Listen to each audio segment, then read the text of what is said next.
I mean, what is YouTube for anyway?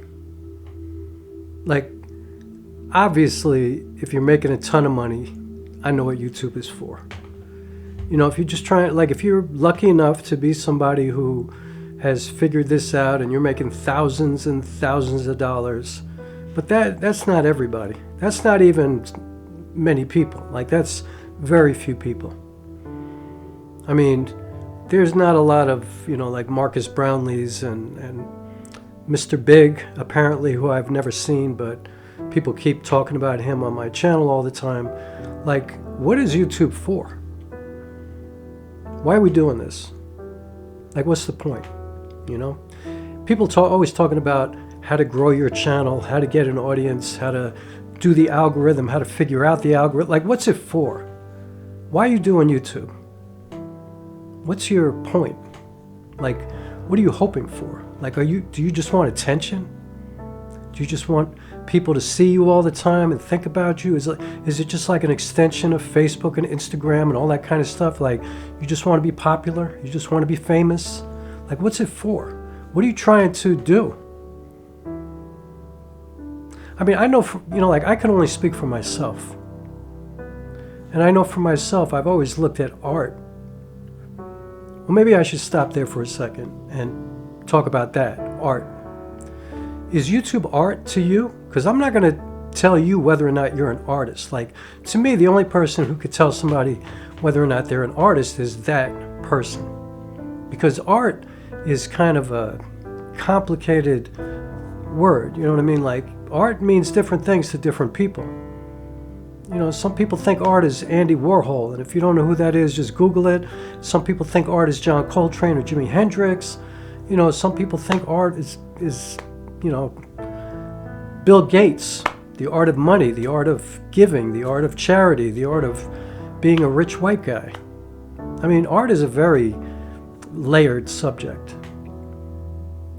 I think YouTube is a very, very layered subject. You know, like, why are most people here? You know, most people are not making a lot of money.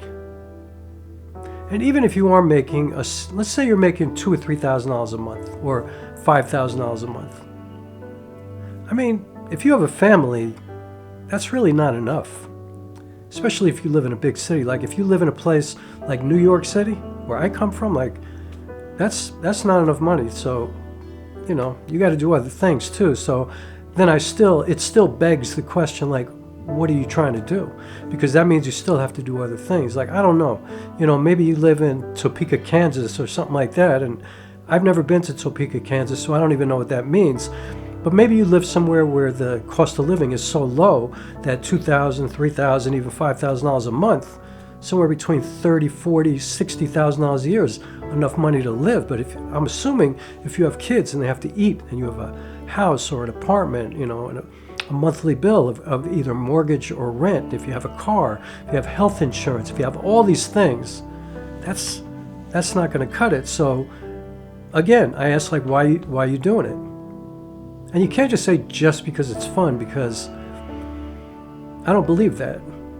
And it is fun, hopefully. I mean, I hope you're not doing it if it's not fun, because for 99.9% of you, you ain't getting nothing back from it. So is it like Facebook or Instagram or TikTok, where generally most people just want to be known? They just want to be famous, you know, they just want to be popular. They get something from those likes and from those comments. And it just gives them something. And, you know, I'm not judging that one way or another. I mean, if that's your thing, that's cool. That's okay. But I mean, I'm making this video. I'm kind of talking to myself. That's why I'm looking right into the camera. And I'm like, what is YouTube for you? You know, in a couple of days, it's my birthday. And the day before my birthday is February 10th. On February 9th, I am completely cutting off Facebook, Instagram, and WhatsApp, because I don't want to be on anything that is meta. And those are my own personal reasons, and yes, they're political and social reasons, but I'm not here to talk about that. But I'm just saying, I'm going to be gone from Facebook, where I have a gigantic following. I'm going to be gone from Instagram, and I'm not going to use WhatsApp anymore. And you know, I know why I was on Facebook for many, many years. Facebook used to feed my work. Like, I sold tickets to theater events for years because of Facebook. Like, I developed a big following, and people watched me, you know, go through the development of my plays, and they contributed to my fundraisers, and they came to my shows. Like, I sold out every show in New York City for 10 straight years, every one-off for 10 straight years. So I knew very clearly why I was on Facebook, because truth be told, I didn't really enjoy it all that much. I didn't like the vitriol, you know, and the toxic nature that I think Facebook is. I mean, of course, not 100% of the time, but a lot of the time, it's just not my thing. Like, people just attacking each other and judging each other, and, you know, I mean, and actually it used to be a lot different too, because when I first started on Facebook, there were artists like myself, and then there were other people who were kind of fans, and I kind of hate the word fans, but you know what I mean. People who were not artists. They were the people who did the shows, and then there were people who bought the tickets. There were people who made music and sold records, and then there were people who bought them. There were people who made movies, and then there were people who attended those movies or watched them and streamed them.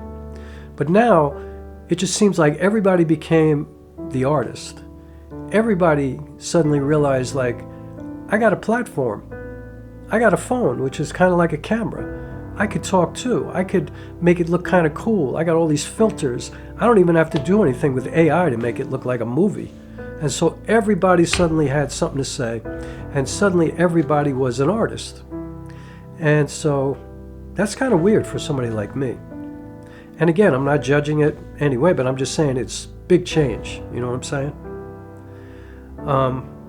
And I always wondered, like, why are you doing it? I mean, I know why I do it. I do it because, first of all, for myself, art absolutely saved my life. It's the purpose for my existence. It's the reason I wake up every day. It's the only thing that matters to me other than the people in my life who I love. Art is the way that I express myself, where it doesn't have to ruin my day-to-day life, because I happen to be somebody who's very socially conscious, very politically conscious, and I can't keep my mouth shut. And it's always ruined my relationships and ruined my life, and it's screwed up so much stuff for me, being that person. And the reason it did that is because at the time I was a musician for many, many years. I started as a musician. And so being that person as a musician, as a songwriter, that was never celebrated, at least in my case. You know, I was trying to, like, follow in the footsteps of people like Marvin Gaye or Gil Scott-Heron or Bob Dylan, or, you know, people who spoke out with their music. But that's kind of not celebrated in this day and age. And so I was always pushed away from that, and I felt stunted. You know, I felt like I couldn't be myself. So it was not good. But once I wound up in the theater, once I left music and I finally changed my life, it changed my life, and it saved my life, because now all this stuff that I had to come out of me, because I felt like if it didn't come out of me, I was going to die. Suddenly, I could write it in a play. I could create characters. I could make shit up. I could make up a story that's kind of like a metaphor for all this stuff that I'm feeling. And I could make it beautiful. I could take racism and gentrification and misogyny and all this horrible stuff and turn it into a love story. You know, I can encapsulate everything in this little world that I create with these people and this place, and get my point across too, without just having a conversation at a party with some friends where everybody now feels uncomfortable because, oh my God, who invited rock to this party? So I know why I do art. And so my theater work, my playwriting, my poetry, my filmmaking, my music, everything now is a way for me to get all this stuff out of my body, do what I do best, because I don't know how to do anything else but make art. Like, I'm not good at anything really. I mean, I'm a good runner. I've always been a good athlete, but you know, I'm way past that. And the only thing I really know how to do is make art. That's what I do best. That's who I am. It's what I am. You know, it's not as much what I do, but what I am at the core of me. So much so that I sacrifice everything in my life for that, because I'm being true to myself. So all of these platforms, you know, Facebook for years, Instagram, all of it was just an extension, a way for me to get stuff out, you know, a way for me to promote my work, a way for me to sell tickets. And YouTube is really unique because it's a way for me to do everything. It's a way for me to promote my work, but it's a way for me to share the making of my work. It's a way for me to share the finished product. It's a way for me to express myself as just who I am, which is kind of like a behind-the-scenes interview where I don't need a newspaper or a radio show or a television show. I don't need anybody. I can control the narrative, which is sometimes not so awesome. You know, sometimes you want somebody else to be asking you questions, and you want somebody else to push you to, you know, to not control everything all the time. But you know what? I've done a ton of those over the years. I mean, that's part of my life, you know, being interviewed, you know, people reviewing me, talking about me. But I know why I'm on YouTube. I'm on YouTube because the only thing that matters to me is to connect with people through my art. And everything I do here at YouTube is kind of art for me. Even if I'm just doing a talking head video like this, I'm picturing right now talking to friends that I know, the serious friends, my friend Audrey, my friend Lisa, you know, Bobby DeJesus, like people who are serious people, Maria Aponte. I'm thinking about these people as I do this, and I see their faces, and I'm, you know, feeling the exchange that I have with them. And that's how I create my art. That's the way I do everything. April Dinwoody. That's the way I do stuff. I'm picturing my directors. I'm picturing the collaborators that I've had over the years. And so I clearly know. And, you know, frankly, look, anybody who tells you that they don't care about the traction that they get on YouTube or any of these places is lying to you. You know, anybody who says, look, I don't mind if I just put my soul out there and don't get anything back, they're lying to you. You want people to acknowledge what you're doing. Even if it's not financially, you want them to like it, you want them to comment, you want to have an exchange, you want to connect. That's what it is for me. I need to connect with people. That's everything for me. I have to connect, you know, I have to have an exchange. I have to have this, you know, I try to create and you know, I can hear my friend Alicia laughing right now because I always, in every interview I've ever done, I always say that the most important thing for me is to create this beautiful shared experience. And that is what I want. That's literally what I want from my work. I want to transport people and take them with me, you know, and kind of get them out of their regular life, and suddenly, you know, we're all together in this thing that I made up that has us all immersed in together and contemplating and considering things that we didn't think we were going to consider tonight or today or whatever. That's what I want, whether it's YouTube, whether it's on stage live, whether it's in a movie.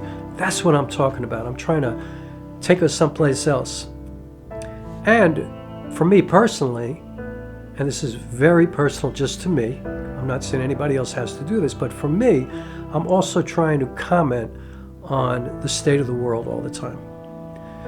Because in my opinion, as an artist, I have this incredible opportunity to elevate our kind of spiritual selves. You know, I can elevate our existence.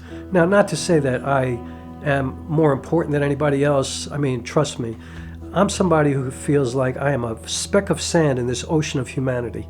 Like, I know I am a tiny little nothing among the grandeur of the world and all the people and this planet. Like, but I also am very, very, you know, aware that if everybody does their part, that does make a difference. So I take that responsibility.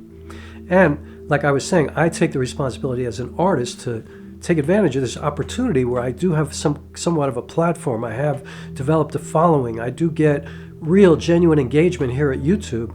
I take that as a responsibility to try to make it positive, you know, try to make it thought-provoking, you know, provocative, try to make it not so easy, you know, to consider that my audience, the people watching me, the people who are nice enough to come here and spend time with me are really, really smart, discerning people and open to hearing from me. Even if they disagree with me, they'll stay I think one of the greatest lessons I ever learned in my life was from my father, who was pretty racist when I was growing up.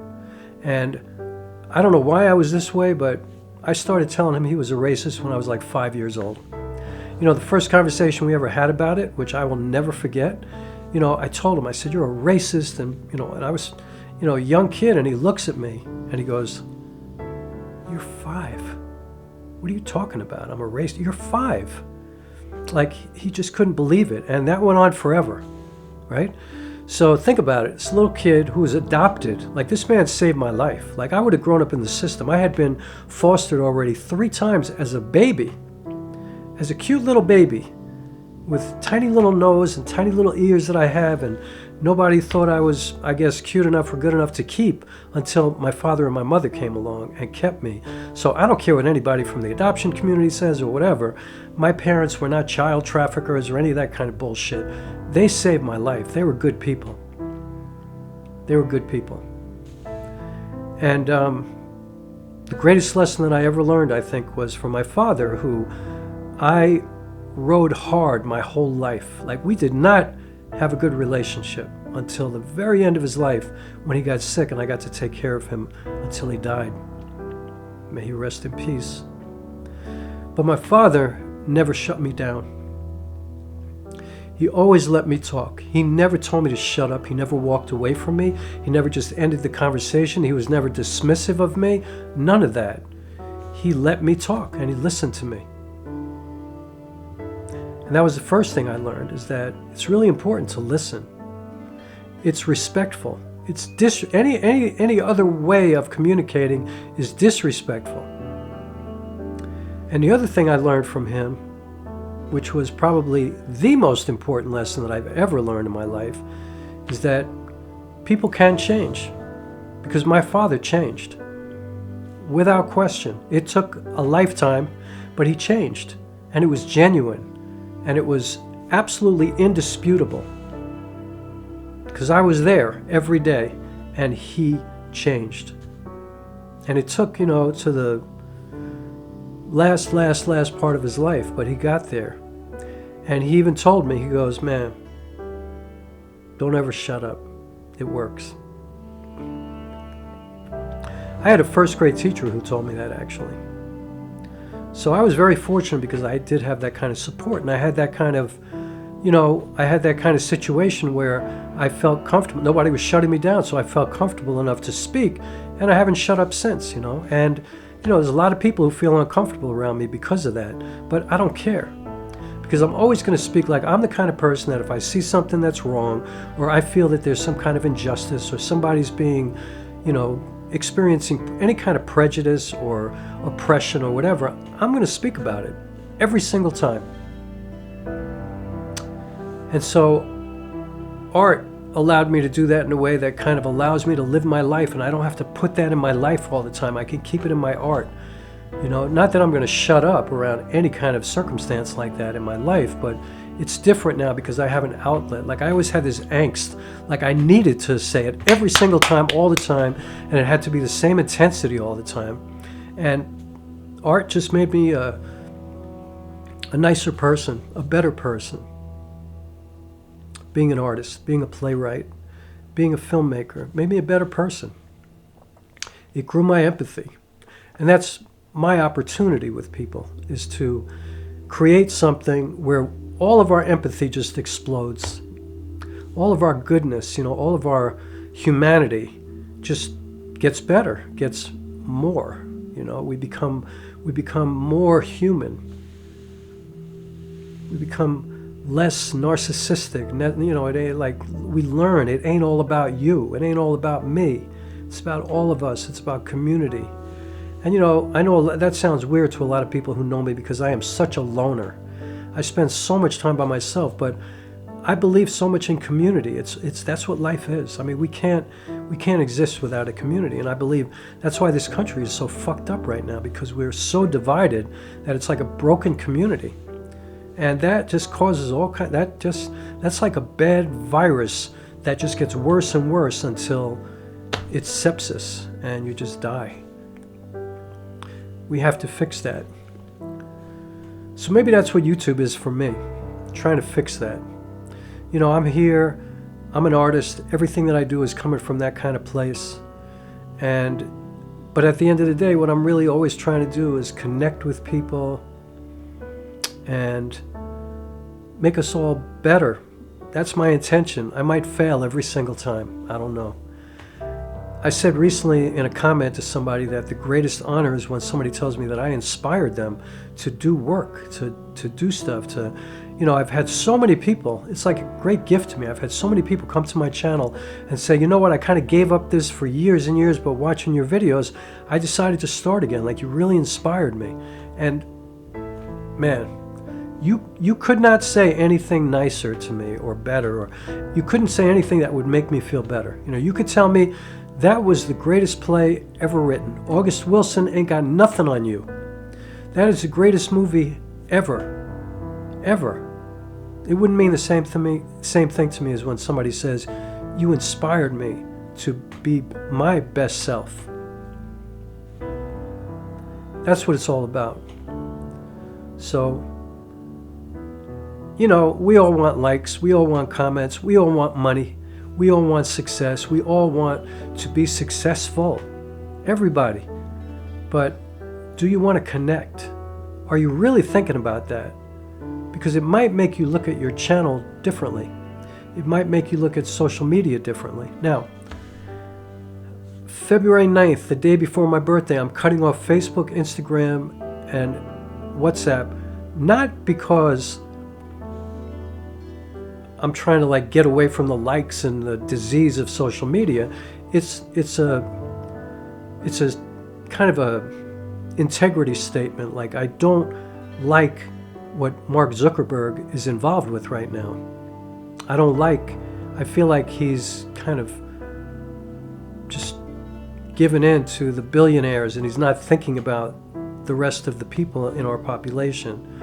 And I just don't like it, you know, and I don't like the fact that our privacy is under attack and all the things that are Facebook and Instagram. Like, I hate AI.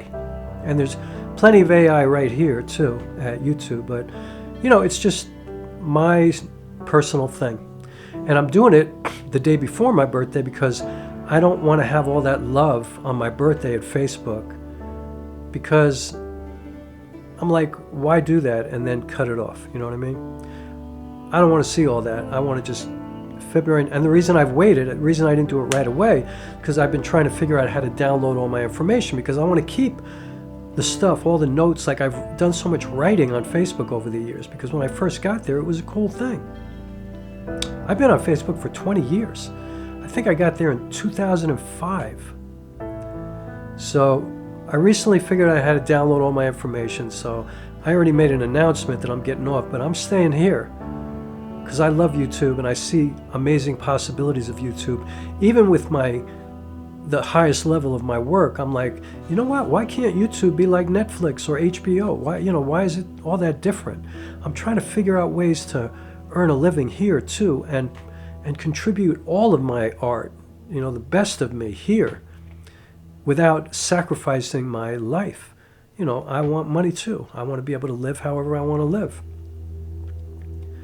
And so I keep looking here because this Panasonic S5 has a 30-minute limit when I'm shooting in 4K, and I am shooting this in 4K, so I think I have like 5 minutes left. So I'm gonna end this video by saying,